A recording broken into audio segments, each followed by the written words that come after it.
কৃষ্ণাঙ্গ অধিনায়কের হাত ধরে সাপ মুক্তি হলো দক্ষিণ আফ্রিকার অন্ধকারের সময় আলোর কিরণ নিয়ে এলেন বাভুমা।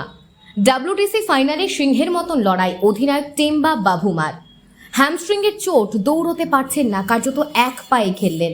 ডাব্লিউটিসি ফাইনালে এটাই কোনো অধিনায়কের সর্বোচ্চ রান। গ্ল্যামারের দুনিয়ায় নামডাক নেই, ট্রোলড হন তারা। হাত ধরে সাপ মুক্তি হলো দক্ষিণ আফ্রিকার।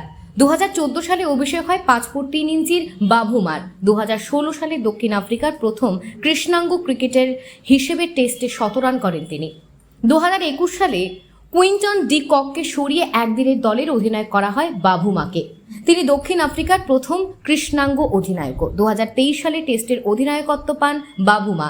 টেস্ট অধিনায়ক হিসেবে তার রেকর্ড দেখার মতো, 10টা টেস্টে অধিনায়কত্ব করে 9টা জিতেছেন তিনি, একটাও হারেননি। এই 10টা টেস্টে তার ব্যাটিং গড় প্রায় 60।